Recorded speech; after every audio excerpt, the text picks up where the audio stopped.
So good morning children once again. We are continuing chapter number 1 nutrition in plants. तो first video जो हमने देखा था हमारा उसमें मोड्स ऑफ न्यूट्रिशन के बारे में हमने देखा था, ऑटोट्रॉपिक और हेटरोट्रॉपिक। फिर हमने देखा था कि कैसे प्लांट्स के अंदर फोटोसिंथेसिस जो है वो होती है और उसके लिए जो रिक्वायर्ड एलिमेंट्स हैं वो कौन कौन से हैं। तो हमने स्टडी किया था कार्बन डाइऑक्साइड के बारे में, देन वाटर के बारे में, और अब हम क्लोरोफिल के बारे में पढ़ चुके हैं। और लास्ट हमारा जो टॉपिक इसी में रहेगा वो है sunlight. Now will start from this topic sunlight. Sunlight, green plants synthesize food in the presence of sunlight. Chlorophyll present in the green leaves trap the solar energy. अब जो ग्रीन प्लांट्स रहते हैं वो खाना बनाते हैं सनलाइट की वजह से। अगर सनलाइट नहीं हो तो फूड प्रोडक्शन यानी कि फोटोसिंथेसिस नहीं होगा। और ग्रीन प्लांट्स जो रहते हैं उनके जो पत्ते रहते हैं उनके अंदर क्लोरोफिल होती है जो कि सोलर एनर्जी को ट्रैप कर लेती है, यानी कि अपने अंदर छुपा लेती है, अपने अंदर एब्जॉर्ब कर लेती है। तो solar energy is converted into chemical energy by the process of photosynthesis. और ये सोलर एनर्जी है ये चेंज हो जाती है किसके अंदर? केमिकल एनर्जी के अंदर, फोटोसिंथेसिस के दौरान। तो हमें ये भी याद रखना है कि सोलर एनर्जी को कंज्यूम करके वो केमिकल एनर्जी में चेंज कर देते हैं फोटोसिंथेसिस के प्रोसेस के अंदर। The chemical energy is stored in the form of carbohydrate in plants. और जो केमिकल एनर्जी है एक्चुअल में ये कार्बोहाइड्रेट यानी कि फूड के रूप में ये उनके अंदर प्लांट्स के अंदर स्टोर्ड रहती है। Leaves of plants grow in different pattern so as to catch the maximum amount of sunlight. आपने ये भी देखा होगा जो पत्ते होते हैं वो अलग अलग डायरेक्शन में ग्रो करते हैं, यानी कि उनका जो पैटर्न रहता है वो सिंगल पैटर्न नहीं रहता है, वो किसी भी डायरेक्शन में जाते हैं ताकि वो ज़्यादा से ज़्यादा सनलाइट को ग्रैब कर सकें। Now we will be moving on to our next topic. Aquatic plants like Hydrilla, water lily and Valsenia take in carbon dioxide dissolved in water to prepare their food. अब ठीक है, हमने समझा कि plants जो है उनको कार्बन डाइऑक्साइड चाहिए और सनलाइट चाहिए, लेकिन what about the plants that grow in water, जो पानी के अंदर होते हैं। तो ये जो कुछ प्लांट्स हैं हाइड्रिला वगैरह, या फिर हम बात करें वाटर लिली की, तो ये क्या करते हैं, ये वाटर के अंदर जो कार्बन डाइऑक्साइड डिजॉल्व होती है उस कार्बन डाइऑक्साइड को ये अब्जॉर्ब करते हैं, उसको यूज़ करते हैं खाना बनाने के लिए।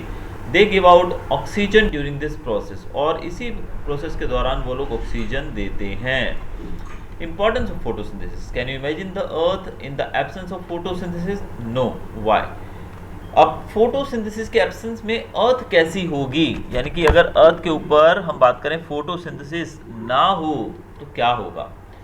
Photosynthesis enables the green plants to make their own food. In the absence of photosynthesis, there would be no plant. Photosynthesis के कारण ही प्लांट्स को खाना मिलता है। तो अगर फोटोसिंथेसिस नहीं होगी तो प्लांट्स भी नहीं होंगे, क्योंकि खाना नहीं मिलेगा तो प्लांट्स कैसे बचेंगे? वो हमारी तरह रोटी सब्जी और ये चीज़ें नहीं खाते हैं। So without photosynthesis no plant will be there on earth. Then next is the survival of all animals in the world directly or indirectly depends upon the food made by the plants. Animals जितने भी हैं, यानी कि अगर हम human beings की बात करें या अदर ऑर्गेनिज्म एनिमल्स की बात करें, वो सब जो है डायरेक्टली या इनडायरेक्टली फूड के ऊपर डिपेंड करते हैं जो प्लांट्स के द्वारा बनाए जाते हैं। यानी कि आप अपनी बात करें, हम लोग तो हम अनाज वगैरह जो खाते हैं वो खेतों में उगाया जाता है, हम जो फ्रूट्स वगैरह जो लेते हैं वो पेड़ों पे उगते हैं। और साथ में अगर हम बात करें अदर एनिमल्स की, डियर हो गया, काऊ हो गई, ये सब भी जो खाना है इनको प्लांट से ही मिलता है। तो हम देख सकते हैं कि फोटोसिंथेसिस के अभाव में प्लांट सर्वाइव नहीं कर पाएंगे और एनिमल्स भी सर्वाइव नहीं कर पाएंगे। Oxygen which is essential for the survival of all living organisms is produced during the process of photosynthesis. Carbon dioxide is used by the plants during photosynthesis, so we can say that photosynthesis maintains the balance between oxygen and carbon dioxide in the atmosphere. तो oxygen जो है, जो photosynthesis का process है उसके अंदर हमें oxygen मिलती है, और जो प्लांट्स हैं वो कार्बन डाइऑक्साइड को कंज्यूम करते हैं, यानी कि intake of carbon dioxide and acceleration of oxygen. तो इससे एक बैलेंस बना रहता है कार्बन डाइऑक्साइड और ऑक्सीजन के बीच में। So in the absence of photosynthesis life on the earth would be impossible. तो हम देखें प्लांट्स नहीं होंगे, एनिमल्स नहीं होंगे और ऑक्सीजन नहीं होगी, तो फिर जीवन कैसे होगा पृथ्वी के ऊपर? तो it's not possible. Plants also synthesise proteins and fats. We have just learned that plants synthesise carbohydrate through the process of photosynthesis. Plants can also synthesize other components of food such as proteins and fats. Proteins are substances which contain nitrogen. अब यहाँ पर simply बताया गया है कि हमने देखा plants जो हैं वो कार्बोहाइड्रेट के रूप में फोटोसिंथेसिस के प्रोसेस में वो कार्बोहाइड्रेट के रूप में अपने लिए खाना बनाते हैं और अपने अंदर स्टोर कर लेते हैं। इसके साथ साथ वो कार्बोहाइड्रेट के अलावा भी प्रोटीन्स और फैट्स के रूप में भी खाना बनाते हैं। प्रोटीन्स जो होते हैं वो सब्सटेंस होते हैं जिनके अंदर नाइट्रोजन प्रेजेंट होती है, यानी कि इसके अंदर नाइट्रोजन होती है। From where the plants obtain nitrogen, तो प्लांट्स को नाइट्रोजन कहाँ से मिलती है? Plants can not use the nitrogen present in the atmosphere. अब प्लांट्स जो है एटमोसफियर के अंदर नाइट्रोजन, जो कि आपको पता है हमारा एटमोसफियर जो है उसके अंदर 71% अराउंड, आई थिंक 71% जो है वो नाइट्रोजन है। तो नाइट्रोजन का उपयोग वो डायरेक्टली नहीं कर पाते हैं, they need nitrogen in a soluble form. अब नाइट्रोजन का इस तरीके से उपयोग डायरेक्टली वो लोग नहीं कर पाते हैं प्लांट्स, तो फिर क्या किया जाता है? वो प्लांट्स जो हैं वो नाइट्रोजन को डायरेक्टली लेने की बजाय वो उसको सॉल्युबल फॉर्म में लेते हैं। अब सॉल्युबल फॉर्म में कैसे लिया जाता है वो हम देखते हैं यहाँ पर।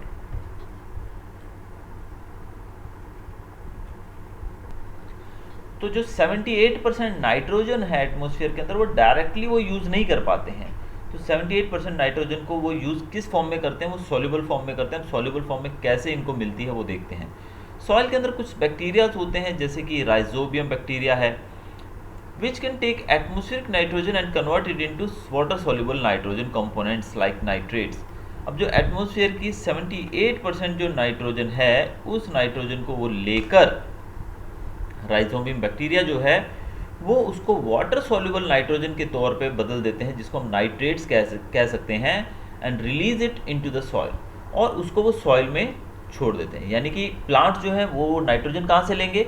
सॉइल से लेंगे, और उनको चाहिए सॉल्युबल फॉर्म में, वाटर सॉल्युबल फॉर्म में। तो नाइट्रेट्स में जो प्लांट्स जो हैं, ये राइजोबियम बैक्टीरिया है, वो इसको नाइट्रोजन को नाइट्रेट्स में बदलकर सॉइल में छोड़ देता है। These nitrates are absorbed by plants along with water, और जो प्लांट है जब वो वाटर एब्जॉर्ब करते हैं अपनी रूट्स के द्वारा, तो उस दौरान ये नाइट्रेट्स को भी एब्जॉर्ब कर लेते हैं। Also fertilisers are rich in nitrogen, plants absorb nitrogen from these fertilisers. इसके साथ साथ नाइट्रोजन जो है वो प्लांट्स को दी जाती है एज फर्टिलाइजर। आपने देखा होगा खेतों के अंदर किसान जो है वो नाइट्रोजन नामक एक फर्टिलाइजर भी डालते हैं जिसके अंदर नाइट्रोजन कंटेंट ज़्यादा होता है, तो वहाँ से भी प्लांट्स को नाइट्रोजन मिलती है।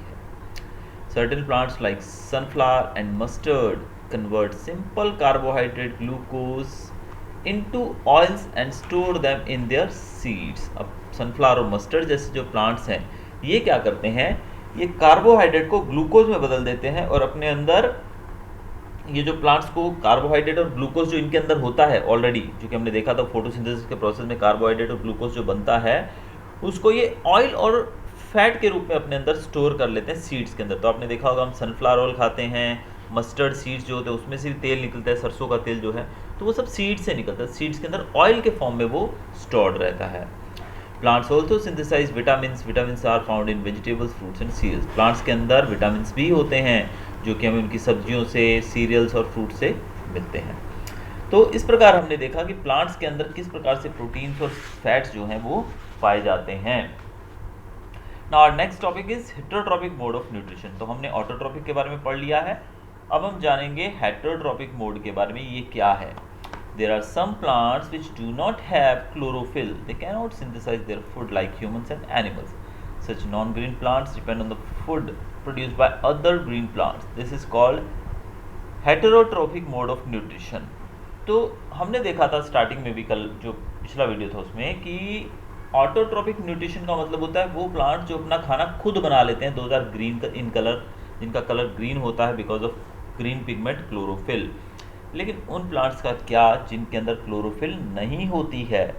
तो ऐसे प्लांट्स दूसरों के ऊपर डिपेंडेंट होते हैं खाने के लिए। तो हम कह सकते हैं कि जो प्लांट्स दूसरों के ऊपर डिपेंड होते हैं, जैसे कि ह्यूमंस हो गए, एनिमल्स हो गए, ये दूसरों पे डिपेंडेंट होते हैं खाने के लिए, इनको हम कह सकते हैं, इस मोड ऑफ न्यूट्रिशन को बोलते हैं हेटेरोट्रोपिक, यानी कि दूसरों पे डिपेंडेंट होना। अब हेटेरोट्रोपिक न्यूट्रिशन जो है उसमें भी एक आता है सेप्रोट्रोपिक। ये क्या है? Some non-green plants obtain their nutrient from dead and decaying organic matter of plants and animals. Such plants are usually white in color and have no leaves at all. अब कुछ ऐसे प्लांट्स होते हैं जो नॉन ग्रीन होते हैं, इनकी जो हरे रंग के नहीं होते हैं, इनकी उनके अंदर क्लोरोफिल नहीं होता है जो फोटोसिंथेसिस को बढ़ावा दे सके। इसलिए ये जो प्लांट्स हैं ये डेड एनिमल्स और प्लांट्स के ऊपर डिपेंड करते हैं अपने खाने के लिए। इनके पत्ते नहीं होते हैं and usually they are white in colour, ज़्यादातर इनका रंग वाइट देखने को मिलता है।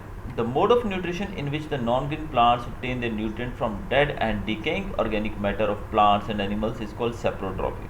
तो ऐसी मोड ऑफ न्यूट्रिशन यानी कि खाना बनाने का या न्यूट्रिशन पाने का ऐसा तरीका जिसमें नॉन ग्रीन प्लांट्स जो है वो डेड और डिकेइंग मैटर से, किसके डिकेइंग मैटर से और डेड मैटर से, प्लांट्स और एनिमल्स के डिकेइंग यानी कि सड़ते हुए या डेड मैटर से वो अपने लिए खाना बना सकते हैं, यानी कि अपने लिए न्यूट्रिशन वो ऑब्टेन कर सकते हैं। इसको कहा जाता है सेप्रोट्रॉपिक।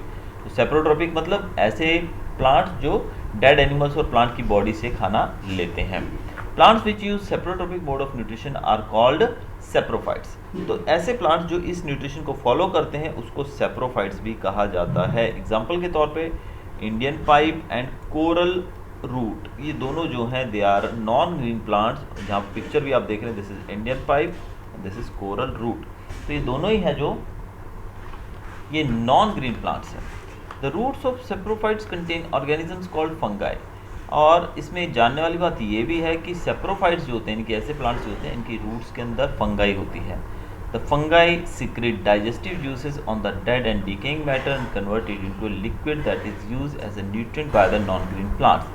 फंगाई क्या करती है? अब जो फंगाई है ये इसके अंदर डाइजेस्टिव जूसेस जो होते हैं वो सीक्रेट करती है, यानी कि प्लांट के जड़ों के अंदर फंगाई होती है और फंगाई जो है वो डाइजेस्टिव जूसेस को सीक्रेट करती है, फेंकती है, जो डेड यानी कि जो सड़ा गला जो भी सब्जियां हैं, प्लांट मटेरियल है या फिर डेड एनिमल मटेरियल है, तो उसके ऊपर वो जो लिक्विड जूस जो है वो फेंका जाता है। इससे वो डेड मटेरियल जो है, डेड मैटर जो है वो कन्वर्ट हो जाता है लिक्विड के अंदर और इस लिक्विड को नॉन ग्रीन प्लांट जो है वो अपनी जड़ों के द्वारा सक कर लेते हैं।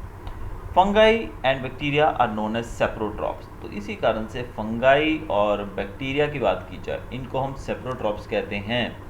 Fungi were earlier considered to be plants but due to the presence of some characteristics different from plants they are no longer considered as plants. अब पहले की बात की जाए, कुछ समय पहले तक फंगाई जो है उसको एक प्लांट के तौर पे ही गिना जाता था, लेकिन अब की बात की जाए तो अब उसके अंदर कुछ ऐसे कैरेक्टरिस्टिक्स पाए जाते हैं जो प्लांट्स के अंदर नहीं होते हैं, इसलिए इसको अब प्लांट की कैटेगरी से हटा दिया गया है और इसको अभी सेप्रोट्रॉप्स की कैटेगरी में रखा गया है। They form an entirely different category of organisms and are considered as a separate kingdom। तो इस प्रकार से फंगाई जो है एक अलग ही कैटेगरी बनाती है ऑर्गेनिजम्स की और इसको एक सेपरेट किंगडम में रखा गया है, जो कि आप आने वाली क्लासेस में किंगडम, मोनेरा, ऑर्डर, जीनस के बारे में पढ़ेंगे। तो हमने पहला देखा सेप्रोफाइटिक, दूसरा है parasitic nutrition. Cuscuta is a non-green plant. It does not have chlorophyll. It cannot make its own food. Its long yellow thread-like stems and stems twine around the stem and branches of the tree on which it climbs. It has special structure called haustoria, which passes into the plant's body on which it climbs for absorption of ready-made food। अब यहाँ पर एक बहुत ही अच्छे से example आपके सामने पेश किया गया है जिसको हम और डिटेल में समझेंगे भी। अब एक प्लांट के बारे में आपने सुना होगा, ये प्लांट कौन सा है? कस्क्यूटा कहा जाता है इसको। क्या कहते हैं हम लोग? कस्क्यूटा। अब ये जो प्लांट है कस्क्यूटा जो है, इसके बारे में कहा जाता है कि ये एक क्लाइंबर की तौर पे काम करता है, क्लाइंबर जैसा होता है, यानी कि ऊपर बढ़ने का काम करता है। समझो कि हम लोग एग्जाम्पल देता हूँ मैं आपको इसको समझाने के लिए बहुत अच्छे से। देखिए हमने क्या लिया, एक ट्री है, समझ लीजिए ये ट्री है और इसके साथ साथ एक क्लाइंबर, समझो कि ये गोल गोल करके हमने इसके ऊपर एक क्लाइंबर चढ़ा दिया जिसको हम कस्क्यूटा कह रहे हैं, जो कि आप पिक्चर में देख रहे हैं। अब कस्क्यूटा जो है ये येलो कलर का होता है, थ्रेड लाइक, यानी कि एकदम पतला होता है, थ्रेड जैसे धागा होता है वैसा, और इसके ऊपर कांटे होते हैं छोटे छोटे। अब ये क्या करता है, जिस पेड़ पर ये ऊपर चढ़ता है उसी पेड़ के अंदर कांटे चुभो कर उसके अंदर से न्यूट्रिशन ले लेता है। अब वैसे आपने देखा कि ये जो ट्री है इसने अपना खाना बनाया फोटोसिंथेसिस के द्वारा, इसने अपना खाना लिया जड़ों से नीचे, लेकिन इसने तो खाना खुद बनाया, लेकिन ये ऑटोट्रॉफ है। लेकिन ये जो कस्क्यूटा है इसने क्या किया, इसने उस पेड़ से डायरेक्टली खाना एब्जॉर्ब कर लिया। तो इस पेड़ का जो स्पेशल स्ट्रक्चर है, इसको हाउस्टेरिया कहते हैं, जो ये इसके ऊपर जो हम कांटे बोल सकते हैं उसको हम हाउस्टोरिया कहते हैं, और ये जो है ये रेडीमेड फूड जो है इसमें से एब्जॉर्ब करता है। The mode of nutrition in which some plants live in और on the body of other living organisms and derive their readymade food from them is called parasitic nutrition. तो ये जो न्यूट्रिशन है इसको पैरासिटिक न्यूट्रिशन कहा जाता है। क्यों? क्योंकि यहाँ पर कोई एक प्राणी, कोई एक प्लांट जो है वो दूसरे की बॉडी पे रहता है या फिर उसके ऊपर डिपेंड करता है, उसके अंदर भी रह सकता है वो, यानी कि उसकी बॉडी के अंदर रहता हो या फिर उसके ऊपर रहता हो और खाने के लिए वो उससे पोषण न्यूट्रिशन डायरेक्टली ले लेता हो। तो इस तरह के न्यूट्रिशन को कहा जाता है parasitic nutrition. The plants like cuscuta which obtains the readymade food is called a parasite. अब इसको एक पैरासाइट कहा जाता है, जैसे कि ये मोड ऑफ न्यूट्रिशन कौन सा है, पैरासिटिक न्यूट्रिशन है, और इस प्लांट को हम कहते हैं parasite. And the organisms from whose body the food is obtained is called the host. तो यहाँ पर आप ये एग्जांपल जो हमने नीचे लिया इसके हिसाब से अगर देखने जाएं तो ये ऊपर पेड़ जो है उसको हम होस्ट कहेंगे क्योंकि वो दूसरे प्लांट को खाना दे रहा है, और यहाँ पर ये कस्क्यूटा जो है उसको हम पैरासाइट कहेंगे। सो ये दोनों चीज़ें आपको याद होनी चाहिए कि पैरासाइट किसको कहा जाता है, जो दूसरे की बॉडी पर रहता है, जिसकी बॉडी पर वो पैरासाइट रहता है उसको होस्ट कहा जाता है। पैरासाइट्स में भी टोटल और पार्शियल। पैरासाइट जो होते हैं वो टोटल भी हो सकते हैं और पार्शियल, यानी कि पूरे तरीके से दूसरे पे डिपेंडेंट या फिर हाफ भी हो सकते हैं। Cuscuta is a total parasite. तो कस्क्यूटा की बात करें तो इट्स ए टोटल पैरासाइट क्योंकि वो टोटली दूसरे प्लांट की बॉडी पर डिपेंड करता है। A few fungi and bacteria are also total parasites. कुछ फंगाई और बैक्टीरियाज भी हैं जो टोटल पैरासाइट्स होते हैं। Some plants like mistletoe are partial parasite. Mistletoe plants has green leaves. अब ये जो प्लांट है मिस्लिटो, ये जो है ये एक पार्शियल पैरासाइट है क्योंकि इसके ग्रीन लीव्स होते हैं, and these green leaves make their own food, but this plant receives water and mineral from the host plant on which it grows to synthesise food. अब इसके ग्रीन लीव्स होने के ये एग्जाम्पल दिया गया, पर आपकी बुक के अंदर ये पिक्चर एकदम क्लियर होगी। तो ये जो मिस्लेटो प्लांट जो है ये जिस पेड़ के ऊपर उगता है वाटर उससे लेता है, यानी कि इसके पत्ते जो हैं वो खुद के होते हैं तो पत्तों से ये खाना जरूर बना लेता है, फोटोसिंथेसिस का प्रोसेस यहाँ पर हो जाता है, लेकिन उसके लिए इसको वाटर और मिनरल्स भी चाहिए, वो इसको मेन प्लांट जो है जिसके ऊपर ये उगा है वहाँ से मिलता है। तो इसको हम पार्शियल पैरासाइट कह सकते हैं। अगला जो मोड ऑफ न्यूट्रिशन में हम देखेंगे वो है symbiosis. Lichens are the most amazing form of life. A lichen is actually composed of two distinct organisms, algae and fungi, which live and work together. lichen जो है वो दो अलग अलग ऑर्गेनिज्म से कंपोज हुआ है, हम कह सकते हैं, जो साथ में रहते हैं, जैसे कि एल्गे और fungi. The algae contains chlorophyll and make their own food. अब एल्गी की बात करें वो ग्रीन कलर का होता है, इसीलिए वो अपना खाना खुद बनाता है। The fungi share the food made by algae. Fungi जो है वो एल्गी के द्वारा बनाए गए खाने को शेयर करता है। The fungi in return provide protection, water and minerals to algae. अब बदले में ये जो फंगाई है वो मिनरल्स, वाटर और प्रोटेक्शन प्रोवाइड करवाती है एल्गी को। तो यहाँ पर ये बहुत ही अच्छा इनका कॉम्बिनेशन देखने को मिलता है कि एल्गी जो है वो ग्रीन कलर की होती है, इसलिए वो खाना बनाती है फोटोसिंथेसिस के द्वारा। बात करें हम दूसरी फंगाई की, तो फंगाई जो है वो बदले में एल्गी को प्रोटेक्शन देती है, फिर वाटर देती है और मिनरल्स देती है। So the association in which two different types of organisms live and work together for their mutual benefits is called symbiosis. तो यहाँ पर हमने देखा कि दो प्राणी हैं, दोनों अलग अलग हैं, लेकिन दोनों एक दूसरे की ज़रूरतें पूरी करते हैं। जैसे कि आप स्कूल में जाएं और समझो कि आपका दोस्त जो है वो पराठे लेकर आया है और आप जो हैं वो सब्जी लेकर आए हैं, तो आप सब्जी और पराठे का मिक्सचर आप खा सकते हो, मतलब मिला के दोनों। अगर आप बात करें आपका दोस्त सिर्फ रोटी लाया हो और आप सिर्फ सब्जी लाए हो, तो आप अधूरे हो और वो भी अधूरा है, क्योंकि आप अकेली सब्जी नहीं खा सकते और वो अकेली रोटी नहीं खा सकता है। लेकिन जब दोनों आप साथ में बैठ कर खाएंगे तो आप उसकी रोटी शेयर करेंगे और वो आपसे सब्जी शेयर करेगा, तो ऑब्वियसली दोनों का काम हो जाएगा। तो ऐसे जो न्यूट्रिशन होते हैं उनको सिम्बायोसिस कहा जाता है। लिकेन शोज सिम्बायोटिक रिलेशनशिप और सिम्बायोसिस। तो हम बात कर सकते हैं लिकेन्स जो हैं वो ये बिहेवियर शो करते हैं। Similarly, rhizobium bacteria live in the nodules of the roots of leguminous plants like pea and gram and provide them nitrogen in a soluble form.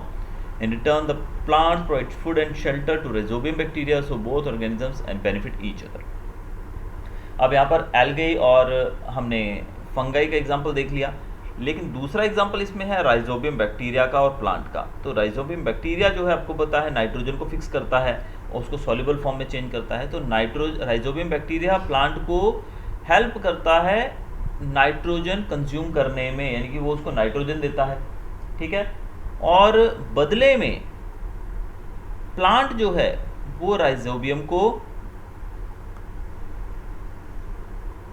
Shelter और खाना देता है, यानी कि वो जिस प्लांट की जड़ों पे वो रहता है, जहाँ पर वो रहता है राइजोबियम, वो जिस प्लांट पे रहता है उस प्लांट से वो खाना और शेल्टर, यानी कि वो रहने की जगह भी उसको मिली है और खाना भी मिल रहा है उस प्लांट से। तो प्लांट उसको ये चीज़ें दे रहा है और राइजोबियम बदले में उसको नाइट्रोजन दे रहा है। अब आगे हम देखेंगे स्पेशल मोड ऑफ न्यूट्रिशन। एक स्पेशल मोड है न्यूट्रिशन का, उसके बारे में देखते हैं। अब few plants feed on insects for fulfilling their nitrogen requirement. कुछ प्लांट्स ऐसे भी होते हैं जो इंसेक्ट्स को खाते हैं ताकि उनकी नाइट्रोजन की रिक्वायरमेंट पूरी हो सके। Such insect eating plants are called insectivorous plants. अब ऐसे जो प्लांट्स होते हैं जो इंसेक्ट्स को खाते हैं उनको इंसेक्टिवोरस प्लांट्स के नाम से बुलाया जाता है। एग्जाम्पल है pitcher plant, then utricularia and Venus flytrap. ये तीनों जो हैं ये तीनों इंसेक्टिवोरस प्लांट्स हैं। Drosera are insectivorous plants. These are generally green plants, therefore they can prepare their own food, but for preparing proteins they cannot get nitrogen from the surroundings. The insects on which they feed fulfill their nitrogen requirement. अब यहाँ पर Drosera plant की बात की जाए तो Drosera जो है वो ग्रीन कलर का होता है, लेकिन वो अपना फोटोसिंथेसिस के द्वारा अपने लिए खाना तो बना लेता है, लेकिन उसको जो प्रोटीन बनाने के लिए नाइट्रोजन चाहिए उसके लिए वो डिपेंड करता है इंसेक्ट्स के ऊपर। इसलिए ड्रोसेरा जो है इंसेक्ट्स को खाकर, इंसेक्ट्स को फीड कर के ऊपर फीड करके अपने लिए नाइट्रोजन पैदा करता है। In a picture plant the leaf lamina is modified to form a picture like structure. The apex of the leaf is modified into a lid which can open and close the mouth on the picture. Pitcher plant जो है वो आपने देखा होगा किस प्रकार का होता है। ये देखिए यहाँ पर एक लीफ का जो ऊपर का पार्ट रहता है वो एक मतलब हम एक बास्केट की तरह बोल सकते हैं, एक डस्टबिन जैसा होता है हमारा। तो ये नीचे जो ऊपर से खुल जाता है तो ये एक होल जैसे एक मतलब बर्तन की तरह बन जाता है, और जब इसके अंदर इंसेक्ट आ जाती है तो ऊपर से बंद हो जाता है। तो इस प्रकार वो जो इंसेक्ट्स हैं उनको कंज्यूम किया जाता है इस प्लांट के द्वारा, पिक्चर प्लांट के द्वारा।